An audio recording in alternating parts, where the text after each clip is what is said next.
नमस्ते and welcome to policy X. आज के टाइम में कई ऑर्गेनाइजेशंस ने लड़कियों की फाइनेंशियल सिक्योरिटी के लिए नई स्कीम्स लॉन्च किए हैं। इन्हीं में से एक एलआईसी ने एलआईसी कन्यादान पॉलिसी इंट्रोड्यूस किया। देश के प्रधानमंत्री नरेंद्र मोदी ने सुकन्या समृद्धि योजना का शुभारंभ किया था। ये दोनों ही स्कीम्स काफी पॉपुलर हो चुकी है, जो एक लड़की के फ्यूचर को यानी भविष्य को सिक्योर करने के लिए काफी ज्यादा फायदेमंद है। लेकिन सवाल ये उठता है कि कौन सी स्कीम इन दोनों में से ज्यादा बेहतर है, किसमें ज्यादा आपको फायदा मिलने वाला है। इसी कंफ्यूजन को दूर करने के लिए हम इन दोनों ही स्कीम्स का डिटेल्ड कंपैरिजन करेंगे ताकि आप एक इन्फॉर्म डिसीजन ले सकें। एक तरफ है कन्यादान, जो हम आपको लेफ्ट साइड के टेबल पर दिखाएंगे, और दूसरी तरफ है सुकन्या समृद्धि योजना। अब आते हैं इन दोनों के कंपैरिजन पर। एलिजिबिलिटी और अकाउंट डिटेल्स की अगर हम बात करें तो एलआईसी कन्यादान पॉलिसी के लिए बेटी की उम्र मिनिमम 1 साल होनी चाहिए और पिता की उम्र 18 से 50 साल के बीच में होनी चाहिए। इसका अकाउंट पिता के नाम पर होता है। वहीं सुकन्या समृद्धि योजना सिर्फ 10 साल से कम उम्र की लड़कियों के लिए है, जिसमें अकाउंट बेटी के नाम पर ही खोला जाता है और ये जब तक लड़की की शादी ना हो यानी कि 18 या 21 साल के बाद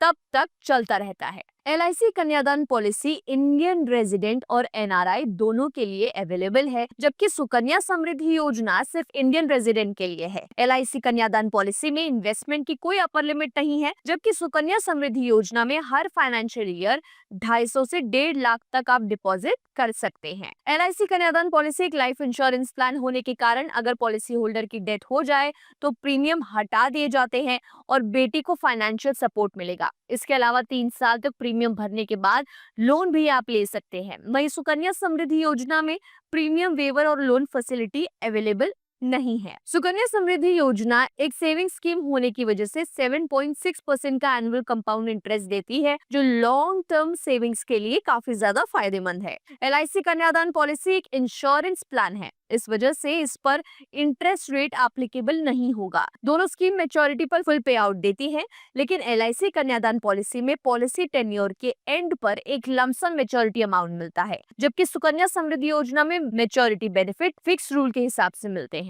LIC कन्यादान पॉलिसी का सबसे बड़ा एडवांटेज है डेथ बेनिफिट। अगर पॉलिसी होल्डर की एक्सीडेंटल डेथ हो जाए तो 10 लाख रुपए मिलते हैं और अगर नेचुरल डेथ हो जाए तो 5 लाख दिए जाते हैं। साथ ही एनुअल पे आउट 50,000 की पे आउट मिलती है जब तक पॉलिसी मैच्योर ना हो। सुकन्या समृद्धि योजना एक सेविंग स्कीम होने की वजह से कोई डेथ बेनिफिट प्रोवाइड नहीं करती। सुकन्या समृद्धि का एक मेजर एडवांटेज ये है कि इन्वेस्टमेंट सेक्शन 80C के अंडर टैक्स फ्री होती है, जबकि LIC कन्यादान पॉलिसी पर कोई टैक्स बेनिफिट आपको नहीं मिलेगा। LIC कन्यादान पॉलिसी के लिए मंथली प्रीमियम पेमेंट पर 15 दिन का और annual, half yearly, quarterly payments पर 30 दिन का ग्रेस पीरियड मिलता है, जबकि सुकन्या समृद्धि योजना के लिए ऐसा कोई रूल नहीं है। LIC कन्यादान पॉलिसी का टेन्योर 13 से 25 साल तक का होता है। अगर आपको इंश्योरेंस प्लस फाइनेंशियल प्रोटेक्शन चाहिए तो LIC कन्यादान पॉलिसी बेस्ट है, क्योंकि ये लाइफ कवर भी देती है और डेथ के केस में बेटी का फ्यूचर सिक्योर करता है। अगर